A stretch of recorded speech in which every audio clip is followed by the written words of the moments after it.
बंद दरवाजा। फिल्म की शुरुआत काली पहाड़ी में स्थित प्राचीन खंडहरों, जहां खंदकों और गुफाओं की कई भूल भुलैया है और पिशाच मानव नेवला से होती है। नेवला कुख्यात ड्रैकुला की तरह ही पिशाच है, जो दिन में अपनी नींद बंद ताबूत में पूरा करता है और रात में खूनी चमगादड़ में बदल पड़ोस गांव में इंसानों का आखेट करता। वो अपनी रोजाना की प्यास इंसानी लहू से पूरी करता और उसे हमेशा जवान औरतों के गोश्त की तलब रहती, जिन्हें वह अपने मोहपाश में बांधता और अपनी शैतानी हवस को अंजाम देता। नेवला के पास कई शैतानी सेवकों की एक मंडली है जो उसके लिए मासूम लोगों, अधिकतर महिलाएं, का बंदोबस्त कर काली पहाड़ी ले चलता, जहां पिशाच नेवला आसानी से उनका शिकार करता। उसके सेवक मंडली में महुआ एक डायन महागुरु, एक शैतान पुजारी, एक तांत्रिक शैतान वजीर और ऐसे ही कई मुस्तंडे किस्म के गुर्गों की खेप मौजूद है।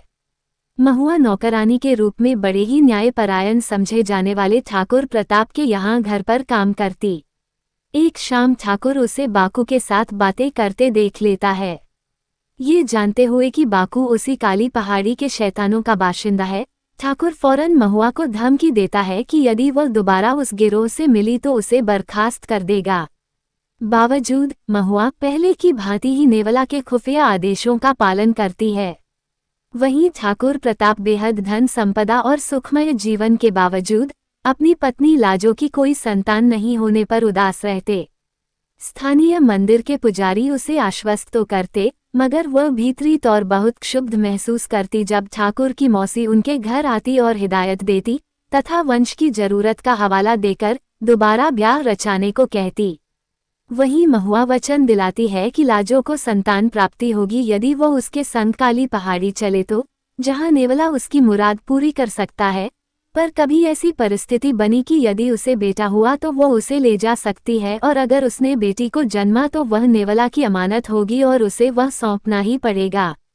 लाजो पहले दफे में इनकार करती है, लेकिन महुआ के पुरजोर बहकावे में आकर लाजो ये सौदा स्वीकार कर लेती है। परिणामस्वरूप लाजो काली पहाड़ी को रवाना होती है, जहां उसे दूध से नहलाया जाता है और नेवला प्रकट होकर उसे सम्मोहित करता है। आधी रात को ही नेवला लाजो से शारीरिक संबंध बनाता है। लाजो पूरी तरह नेवला के वशीकरण में फंसकर उससे संभोग करने को सहयोग देती है। सवेरे लाजो की नींद खुलने पर खुद को नेवला साथ निर्वस्त्र पाती है। लाजो हवेली लौटती है इस बात से अनभिज्ञ कि नेवला उसकी गर्भवती कर चुका है और समय गुजरते साथ लाजो एक बच्ची को जन्म देती है, काम्या। मगर महुआ जब उसे बच्ची की बात याद दिलाती है, लाजो लगभग शून्य की स्थिति में पड़ जाती है और तब उसके बच्ची लेकर चल निकलती है। महुआ अपने मालिक नेवला के निर्देश पर वह विष लाजो को देती है। लाजो तब ठाकुर से मिलती है तथा सारी सच्चाई बयान करती है और बताती है कि वो काम्या को बचा ले, जिसे महुआ अगवाकर काली पहाड़ी ले गई है। वहीं लाजो लोकलाज के भय से विष खाकर मर जाती है। गुस्से से बिफरा हुआ ठाकुर काली पहाड़ी में प्रवेश करता है और एक लंबा द्वंद्व चलता है, जिसमें वह नेवला की जादुई शक्तियों के आगे निरस्त होता है। बुरी तरह जख्मी नेवला लड़खड़ाता हुआ अपने ताबूत लौटता है और गुफा का दरवाजा बंद करता है और दोबारा ठीक होने तक चिरनिद्रा में चला जाता है। कुछ 20 सालों बाद काम्या एक खूबसूरत युवती के रूप में बड़ी होती है। वह कुमार को दिल दे बैठती है, जो उसका बचपन का प्यार है, मगर बचपन की दिल्लगी के बावजूद वह उसकी ज्यादा परवाह नहीं करती। कुमार सिर्फ सपना को चाहता था, उसके दोस्त आनंद की बहन। सपना मुंबई स्थित हॉस्टल में रहकर पढ़ाई कर रही थी और ऐसे ही रोज उसकी एक औरत से भेंट होती है जो उस मुर्दानी रात को काली पहाड़ी के लिए लिफ्ट मांगती है। सपना उसे काली पहाड़ी तक छोड़ आती है, मगर इससे अनजान कि उससे एक किताब कार में छूट गई थी। वह एक काले जादू टोने की किताब रहती है। सपना वह किताब उस औरत को लौटाने पीछे पड़ती ही है, पर उसे वहां एक वेदी पर वो औरत दिखाई पड़ती है जो खुद दूसरे पुजारी किस्म के लोग बलि चढ़ाने की तैयारी कर रहे होते हैं। ये दृश्य देख सपना चीख पड़ती है। बलि में व्यवधान होते देख पुजारी अपने आदमियों से उसे पकड़ लाने को कहते हैं, लेकिन वह भाग खड़ी हचती है और वह किताब भी काली पहाड़ी में छूट जाती है। इस वाकये से घबराई सपना फौरन कुमार के घर रुखसत होती है और आनंद वह उसे सब कुछ बता डालती है। अगले दिन ये तीनों काली पहाड़ी को रवाना होते हैं, मगर उनको वैसा कुछ हासिल नहीं होता जैसा सपना ने कहा था। सपना कहती है कि वह नींद में नहीं थी और फिर वह किताब भी मिल जाती है जो पिछली रात उससे छूट गई थी। फिर वह लोग काम्या से मिलने चल पड़ते हैं जिन्होंने इन तीनों को अपने जन्मदिन पर आने का न्योता दिया था। मामला तब दिलचस्प मोड़ लेता है जब कुमार अपने प्रेम की तस्वीर सपना के सामने ही काम्या के जन्मदिन पर उसे उपहार देता है। इस बात से हैरान काम्या सपना का मजाक बना देती है जिससे सपना वह जगह छोड़ देती है। इस बीच काम्या सीधे अपने मुद्दे पर आती है, लेकिन कुमार उसे दो टूक सुनाकर चला जाता है। वहीं घर लौट रही सपना को वही औरत मिलती है जिसकी पिछली रात बलि चढ़ाई जा रही थी। वो उससे वही किताब मांगती है और सपना की कार में बैठ जाती है। सपना घर पहुंचती है और किताब ढूंढ निकालती है। इसी मध्याह्न आनंद बीच में ही पार्टी को छोड़कर गई सपना को खोजते हुए उसके घर पहुंचता है। सपना उस अनजान औरत के बारे में बताती है। आनंद वो किताब घर से बाहर फेंक देता है और यह सब सोच को बंद करने कहता है। काम्या फिर उस किताब को लेने निकलती है जहां कुमार पीछे चला आता है। घर पहुंचकर वह किताब पढ़ना शुरू करती है जिसमें बताया जाता है कि जादू टोने से कैसे कुमार को हासिल किया गया। जब काम्या उस अनजान औरत काली पहाड़ी के गिरोह से को लिफ्ट दे रही थी, उसकी कार दुर्घटनाग्रस्त होती है, जहां नेवला के गिरोह के लोग उसे उठा लाते हैं। काम्या को उसके जख्मों का इलाज उस पुजारी के काले जादू द्वारा ठीक होता है और बताता है कि वह सब कुछ पा सकती है यदि वो उनके गिरोह में शामिल हो जाए तो वह मान जाती है। काम्या कब्रिस्तान में कुमार पर जादू टोने का अभ्यास करती है। वह वहां पहुंचता है और उससे प्रणय संबंध बनाता है। आनंद व सपना वहां पहुंचते हैं और कुमार को बचा लेते हैं।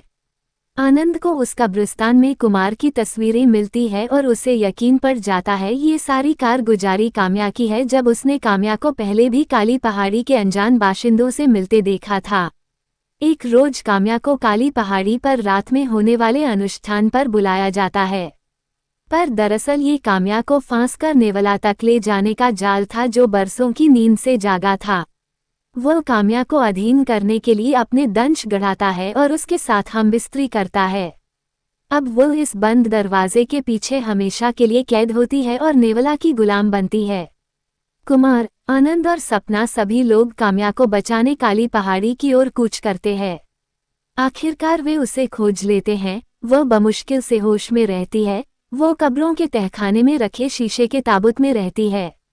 वो उसे बचाने की कोशिश ही करते कि वो जगह धुएं से भर जाती है और नेवला उसे अपहृत कर लेता है। काम्या को वह तांत्रिक अपने मालिक नेवला के लिए वशीभूत करता है। अब काम्या को अपने मालिक नेवला के लिए और लड़कियों का इंतजाम करना होता है।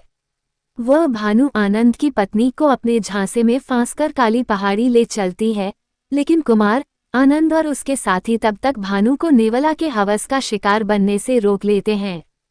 काम्या का अगला निशाना सपना बनती है। सपना भी अंततः ऐन वक्त पर बच जाती है, लेकिन कुमार और आनंद को पता चलता है कि काम्या किसी अन्य के वश में आकर ऐसा कर रही है।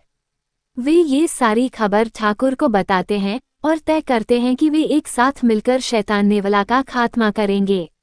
वहीं काली पहाड़ी पर कदम रखते ही ठाकुर को महुआ से मिलता है, जो उन्हें सूचित करती है कि शैतानों ने काम्या के जन्म पर जैसे जश्न मनाया था और वही काम्या अब पूरी तरह नेवला की शक्तियों के आगे नतमस्तक है। क्रोध में आकर ठाकुर उस महुआ का सिर कलम करता है, मगर नेवला अब अजेय हो चुका है। वह भानु को फिर से बुलाता है और इस बार वह दंश गड़ाने में सफल होता है। नेवला दोबारा सपना पर हमला करने के लिए ठाकुर के घर आ धमकता है। एक लंबी भाग दौड़ में नेवला अब भानु और आनंद को मारने बाद सपना के सामने खड़ा होता है, मगर इन वक्त पर ठाकुर यह सब नाकाम कराता है। और तब ठाकुर काम्या के जन्म रहस्य के बारे में कुमार और सपना को बताता है। फिर ये तीनों काम्या को ढूंढने काली पहाड़ी में प्रवेश करते हैं। आखिरकार वे उसे खोज लेते हैं। वह बमुश्किल से होश में आती है। वो कब्रों के तहखाने में रखे शीशे के ताबूत में रहती है, पर जल्द ही उनको रोकने वहां तैनात गिरोह के बाशिंदों व दूसरे गुर्गों के साथ खुद नेवला भी कूद पड़ता है। इन सब की आपस में लड़ाई छिड़ जाती है और नेवला एक बार फिर घायल होता है, मगर उसे किसी भी तरह मारना संभव नहीं होता। तभी उसकी दुष्ट सेविका और तांत्रिक तांगे पर नेवला को लादकर फरार होते हैं। कुमार उनका पीछा करता है और तांत्रिक को दबोच लेता है तथा उसे नेवला की कमजोरी उगलवाने के लिए जान लेने की चेतावनी देता है। तांत्रिक तब बताता है कि नेवला की आत्मा काली पहाड़ी की मूर्ति में बंद है और सूरज की धूप उसकी कमजोरी है। कुमार और ठाकुर अब दोनों रास्तों से नेवला को खत्म करने की चाल चलते हैं। कुमार और सपना तांगे को काली पहाड़ी की ओर ले चलते हैं और बस्ती वालों की मदद से नेवला के बीच अवरोध डालते हैं। नेवला गुस्से से पगलाया हुआ उन सब पर हमला करता है। अभी वह सपना तक पहुंच पाता, अनायास ही वह पीड़ा से जकड़ जाता है और शोलों में धधक उठता है, जहां पर ठाकुर उस शैतान की मूर्त को आग के हवाले करता है। इस तरह कुमार, सपना और ठाकुर द्वारा नेवले का हमेशा के लिए नष्ट होते देखने बाद फिल्म समाप्त होती है।